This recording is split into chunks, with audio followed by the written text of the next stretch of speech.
Welcome student on my YouTube channel study with Pankaj Singh. यहाँ पे आपको मैथ और साइंस का वीडियो मिलता है। तो आज के वीडियो में हम लोग क्या देखने वाले हैं, तो आज के वीडियो में हम लोग देखने वाले हैं साइंस में मेजरमेंट्स की बात करने वाले हैं। देखिए, आप साइंस में मेजरमेंट्स के और ख़ास करके फिजिक्स सेक्टर की बात करें तो वहाँ मेजरमेंट्स का एक बहुत ही इंपॉर्टेंस है, या पूरी साइंस में ही इंपॉर्टेंस है। तो इस वीडियो को पूरा देखिएगा, बहुत ही मज़ेदार रहने वाला है ये video. Watch the full video देखिएगा।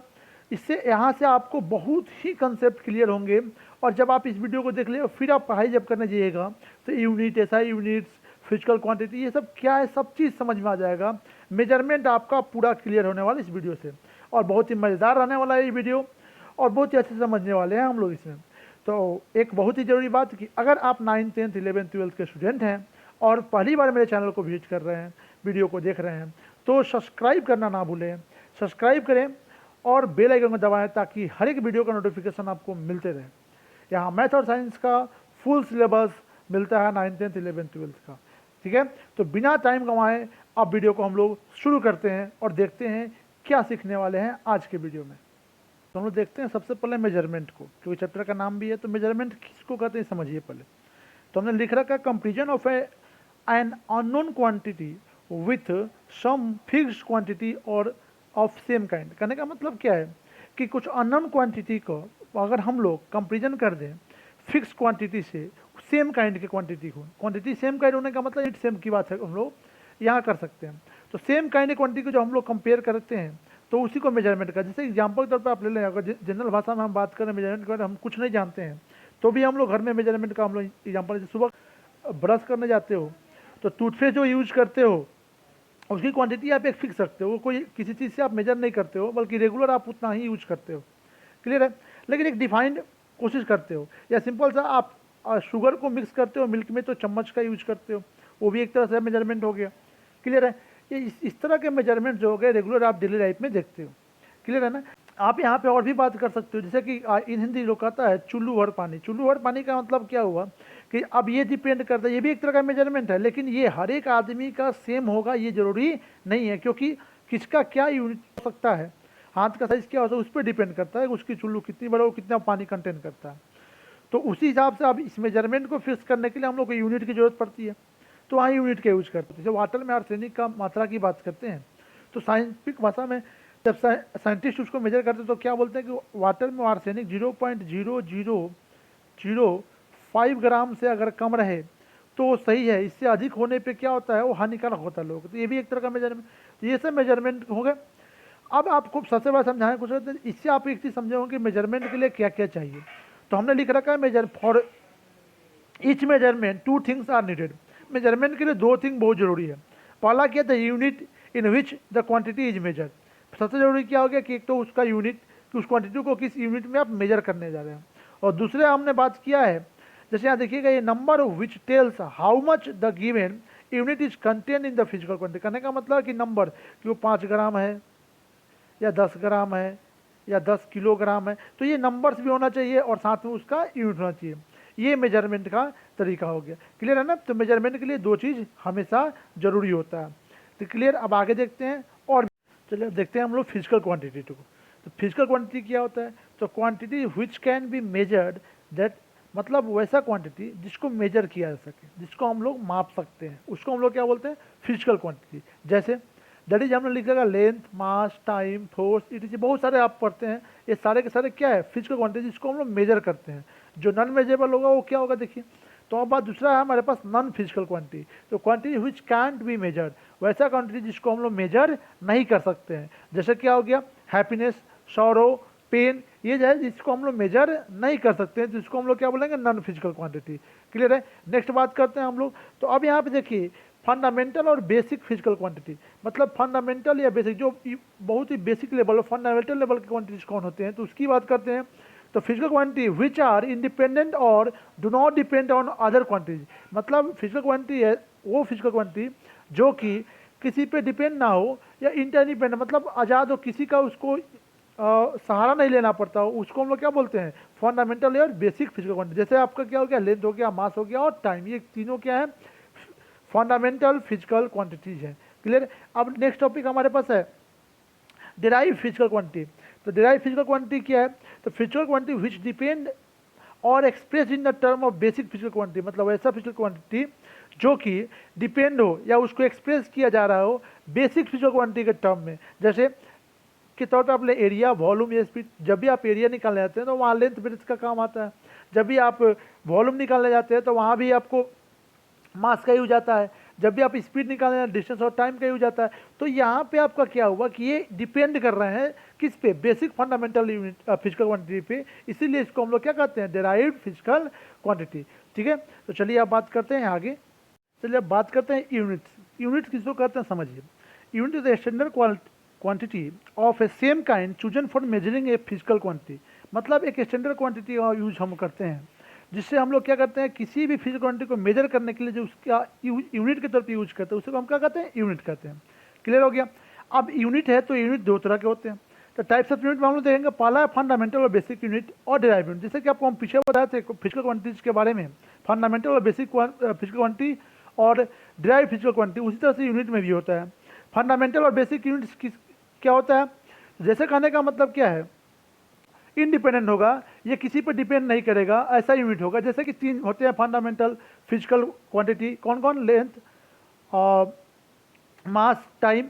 तो उसी के जो यूनिट होंगे उसको हम बोलेंगे फंडामेंटल बेसिक यूनिट। और डेराइव यूनिट क्या हो गया, जो डिपेंड होगा बेसिक यूनिट्स पे उसको हम लोग क्या कहते हैं, डेराइव यूनिट। क्लियर है, दोनों क्लियर हो गया टॉपिक। चलिए अब आगे हम देखते हैं और भी नया। तो हम लोग देखते हैं डिफरेंट सिस्टम ऑफ यूनिट्स को। डिफरेंट सिस्टम ऑफ यूनिट्स में पहला जो हमारा आता है वो एपीएस सिस्टम आता है। एपीएस सिस्टम मतलब फुट, पाउंड, सेकेंड सिस्टम। इसके जो बेसिक यूनिट्स हो गए वो क्या हो गए, लेंथ के लिए फुट, ठीक है, मास के लिए पाउंड और आपके टाइम के लिए सेकेंड हो गया। इसलिए इसको हम लोग एपीएस सिस्टम कहते हैं। This system is also known as British system, इसको हम लोग ब्रिटिश सिस्टम भी कहते हैं। क्लियर हो गया। अब हम लोग देखते हैं आगे, दूसरा जो है डिफरेंट सिस्टम ऑफ यूनिट्स में वो है आपका सीजीएस सिस्टम। सीजीएस सिस्टम क्या है, बहुत ही छोटे यूनिट है, बहुत सबसे छोटा यूनिट इसको कहा जाता है सीजीएस सिस्टम को। इसमें क्या होता है, मैं यूनिट्स को सबसे छोटे यूनिट्स में किसी भी क्वांटिटी को जब डिफाइन किया तो उसको सीजीएस यूनिट सिस्टम कहा जाता है। जैसे इसका बेसिक क्या हो गया, लेंथ के लिए सेंटीमीटर, मास के लिए ग्राम और टाइम के लिए सेकेंड हो जाता है। क्लियर है ना।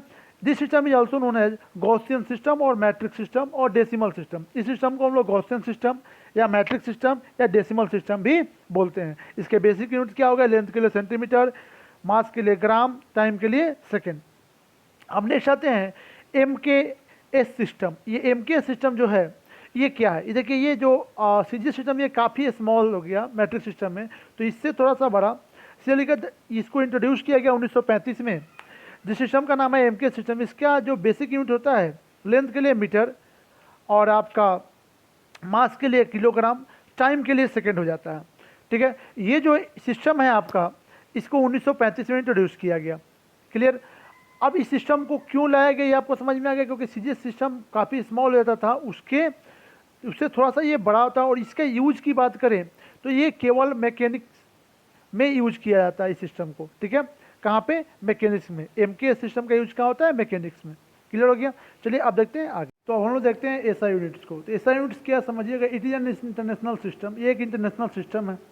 और इंटरनेशनल सिस्टम मतलब आपको इसका यूज हर जगह दिखाई देगा और आप हर जगह देख सकते हैं। ठीक है, तो अब हम यहाँ बात करते हैं 7 बेसिक यूनिट्स। अब एसआई यूनिट्स में देखते हैं तो 7 इसके बेसिक यूनिट्स होते हैं और 2 सप्लीमेंट्री यूनिट्स होते हैं। तो उसको आपको हम दिखाने की कोशिश करते हैं। यहाँ पे आप देखिए, यहाँ पे और यहाँ पे, हाँ जी, आप देखिएगा यहाँ पे, तो आप समझने की कोशिश करेंगे। यहाँ पे 7 जो बेसिक यूनिट्स में क्या क्या आता है, तो उसमें आता है length, mass, time, electric current, temperature, luminous intensity और अमाउंट ऑफ सबस्टांस। क्लियर हो गया। और जब हम लोग बात करते हैं इसके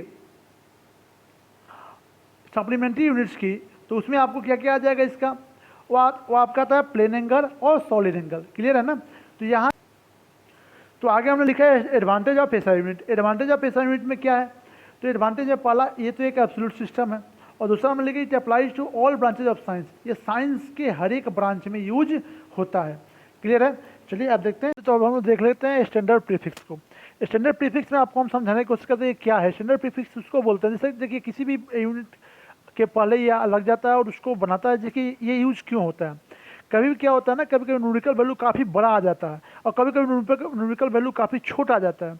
तो उसको जब आप यूनिट्स में डिफाइन करेंगे तो कुछ प्रीफिक्स का हम लोग यूज करते हैं। जैसे आप यहाँ पे सिंपल समझे तो एक आपको हम यहाँ पे एक डाटा लिख के दिखाने की कोशिश करेंगे और उसको उसी पे आपको समझाने की कोशिश करते हैं। ठीक है, देखिए हम अगर यहाँ पे लिखें 64, ठीक है, 64 लाख हम लिख देते हैं, क्लियर है ना, 64 लाख मीटर। ये किसका आप रेडियस होता है, तो ये अर्थ का रेडियस है।